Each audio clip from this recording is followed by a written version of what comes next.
बच्चे आज हम स्टार्ट करेंगे financial statement of non profit organization as we have completed with your financial statement of sole proprietor with and without adjustment.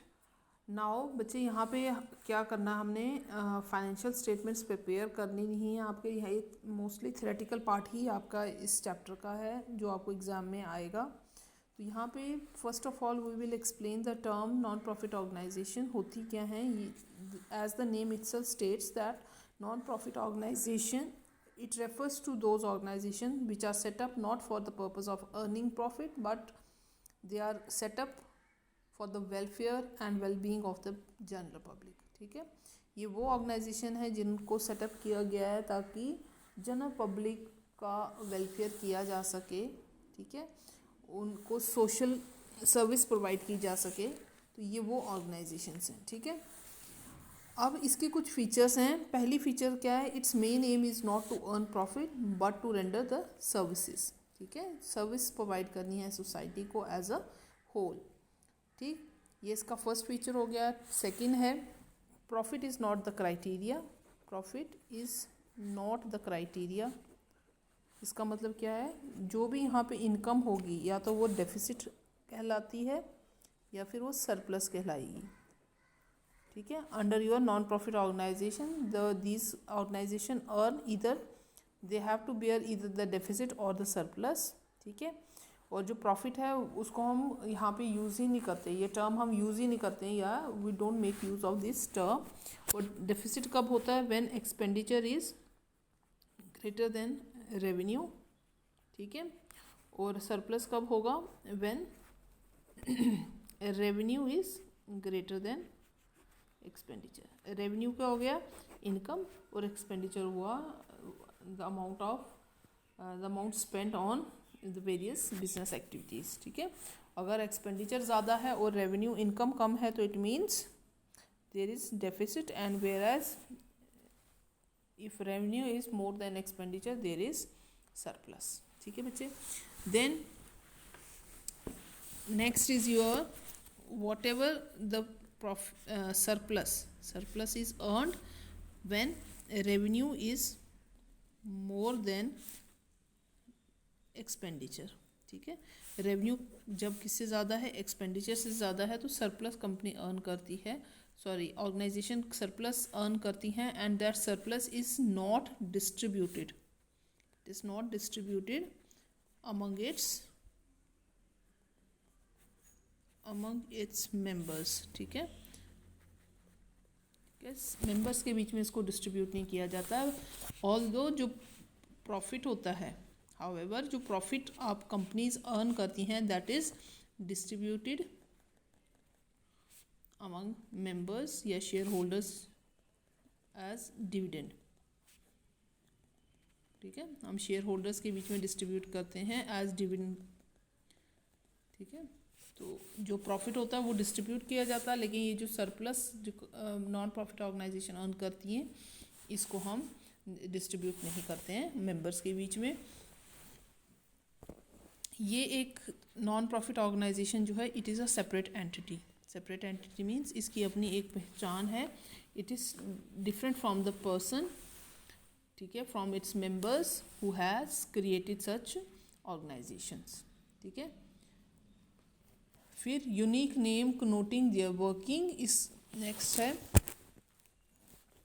Her organisation का क्या है, unique सा name होगा। नॉन प्रॉफिट ऑर्गेनाइजेशन जो होंगी उनका ये एक यूनिक नेम होगा। यूनिक मीन्स डिफरेंट नेम होगा। ठीक है, और वो जो नाम है वो इटसेल्फ बताएगा कि उनका जो काम है, उनकी जो वर्किंग है वो किस टाइप की है। ठीक है, जैसे आप देखो रिलायंस वालों की भी कोई ना कोई क्या है, नॉन प्रॉफिट ऑर्गेनाइजेशन है, चैरिटी की ऑर्गेनाइजेशंस उन्होंने खोली हुई हैं, या एजुकेशनल ट्रस्ट होगी या ऑर्फनेज हाउसेस होंगे। इस टाइप के जो आपने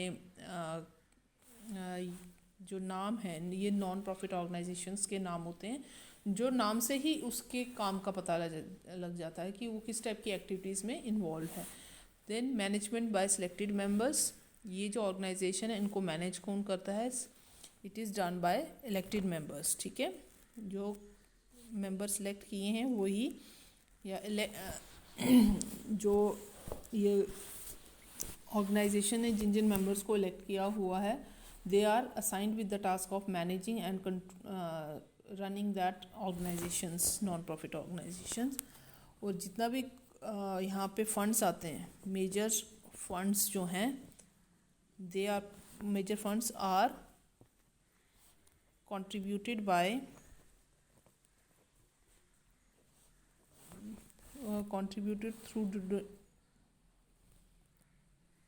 contributed through donations and charities। ठीक है, जितना भी इन ऑर्गेनाइजेशंस को रन करने के लिए फंड्स चाहिए वो कहाँ से आता है, चैरिटी से आता है या फिर डोनेशंस के थ्रू आता है। ठीक है, मेंबर्स कंट्रीब्यूट करते हैं, कंट्रीब्यूशन प्रोवाइड करते हैं, तो ये इसके अलग अलग फीचर्स हैं। ठीक है, नाउ इसके बाद बच्चे हम इसका करेंगे ऑब्जेक्टिव्स। ऑब्जेक्टिव्स क्या है accounting of non profit organisation का।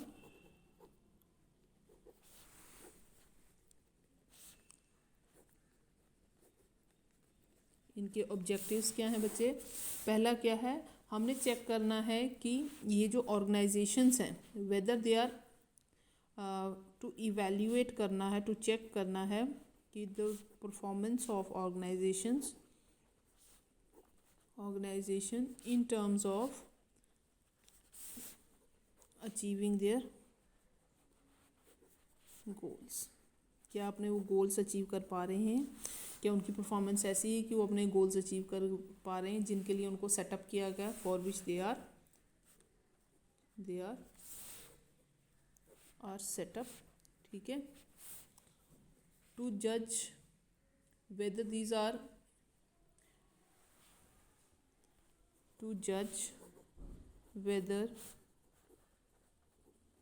these organizations are using the funds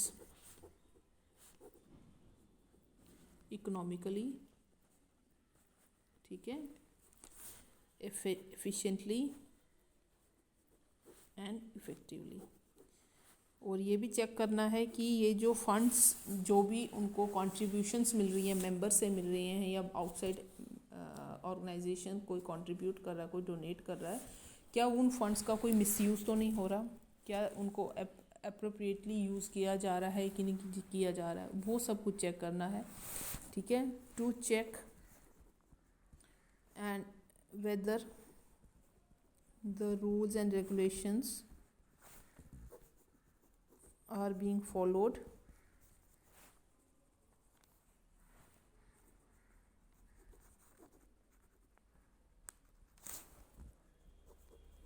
them or not। ठीक है, ये भी इवेल्युएट करना है, वेरीफाई करना है कि जितने भी रूल्स हैं किसी भी नॉन प्रॉफिट ऑर्गेनाइजेशन की वर्किंग से रिलेटेड, क्या वो रूल्स एंड रेगुलेशन फॉलो किए जा रहे हैं या नहीं किए जा रहे हैं। ठीक है, कोई नॉन कंप्लायंस तो नहीं हो रहा किसी रूल का। ठीक है, फिर नेक्स्ट क्या है, टू ऑब्टेन। एक और ऑब्जेक्टिव क्या है नॉन प्रॉफिट ऑर्गेनाइजेशन का, कि टू ऑब्टेन या फेच करना ग्रांट्स फ्रॉम गवर्नमेंट। ठीक है, डिपार्टमेंट्स, सेंट्रल गवर्नमेंट से आप क्या ले सकते हो, ये जो नॉन प्रॉफिट ऑर्गेनाइजेशंस हैं ये ग्रांट्स लेते हैं, सेंट्रल गवर्नमेंट से भी ले सकते हैं, स्टेट गवर्नमेंट से भी, ये डिपेंड करता है। क्या वो चीज़ भी चेक करनी है। ठीक है, वो ऑब्टेन करना है। To submit annual accounts to the registrar. और जितने भी आपने एनुअल या फाइनेंशियल स्टेटमेंट्स बनाई हैं, ठीक है, एनुअल मीन्स जो ईयरली आपने डॉक्यूमेंट्स बनाए हैं वो कहाँ पे रजिस्टर करने हैं। टू सबमिट एनुअल डॉक्यूमेंट्स या statements to registrar of, to the registrar with whom it is registered। ठीक है, क्या करना है, ये भी देखना है आपने कि वेदर जो नॉन प्रॉफिट ऑर्गेनाइजेशंस हैं, जो भी उनकी फाइनेंशियल स्टेटमेंट्स हैं, क्या उन्होंने वो स्टेटमेंट्स बनाई हैं या नहीं बनाई हैं, और उन स्टेटमेंट्स की एक एक कॉपी कहाँ पे सबमिट करनी है, रजिस्ट्रार पे। जहाँ रजिस्ट्रार होता है जहाँ पे वो ऑर्गेनाइजेशन जो है नॉन प्रॉफिट ऑर्गेनाइजेशन वो रजिस्टर की जाती है। ठीक है, ये आपका आ गया। अब उन्होंने कहा है कि what are the financial statements.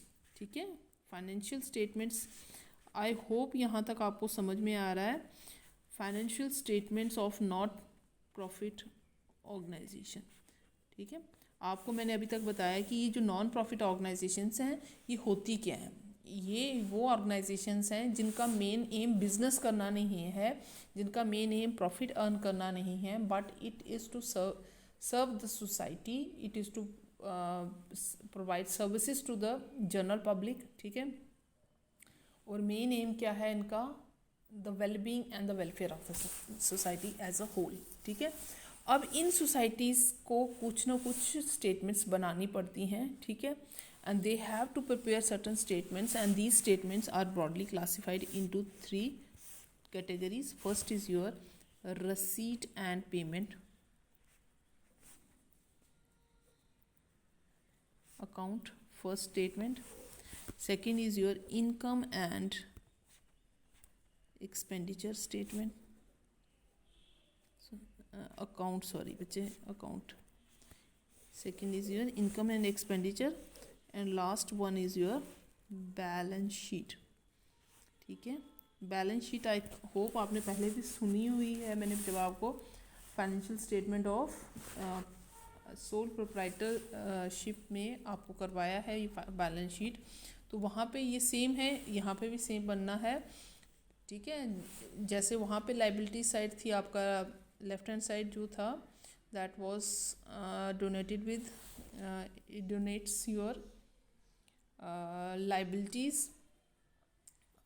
and on the right hand side it shows your assets. तो इसी तरह यहाँ पे भी आपका सेम पैटर्न है, थोड़ी से उसमें माइनर डिफरेंसेस हैं, वो मैं आपको with the passage of time वो आपको एक्सप्लेन करती जाऊँगी। ठीक है, तो first of all we will start with receipt and payment account. तो what is receipt and payment account? It is just like a cash book. ठीक है, क्या है? It is just like a cash book. ठीक है, it starts with your opening balance of cash and ends with closing balance of cash. ठीक है, आगे बचे, it's just like a cash book, it starts with the opening balance of cash and ends with the closing balance of cash. ठीक है, secondly third इसका क्या है? It is a real account. क्या है? R for receipt, R for real account. ये क्यों है real account? Because cash is an asset and it deals with, और एसेट जो होता है it deals with your real account. ठीक है,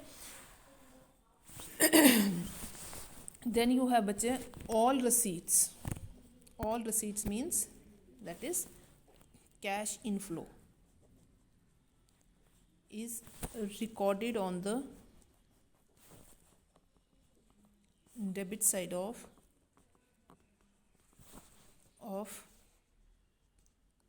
this account, receipt and payment account. ठीक है, and all payments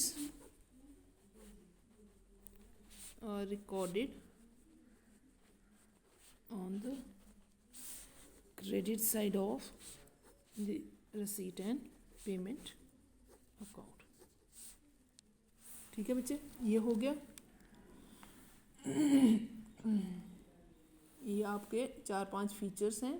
ठीक है, and they are all these, ये पेमेंट्स जो है it shows your cash outflow. ठीक है, और जो भी इनका डिफरेंस होगा that will be either surplus, sorry यहाँ पे नहीं होगा सरप्लस। ठीक है, ये आपका आ गया रिसीट एंड पेमेंट अकाउंट। ठीक है बच्चे, ये आई होप आज के लिए काफ़ी है, इतना सफिशेंट है। I will send you the pics, ये आप नोट डाउन कर लेना। ठीक है, तो जो भी इसमें थोड़ा सा एडिशन करना होगा, मॉडिफिकेशन करनी होगी, तो मैं आपको थोड़ा थोड़ा बता दूंगी। आप एक एक दो दो लाइंस छोड़ देना, otherwise it is quite sufficient for your examination point of view. ठीक है, आई होप आपको बच्चे ये समझ में आए। That is sufficient for today. Go through these topics. ठीक है, आप अपनी बुक्स में से भी आप इसको चेकआउट कर सकते हैं। एक डिफरेंस है आपका commercial organisation and non commercial organisations.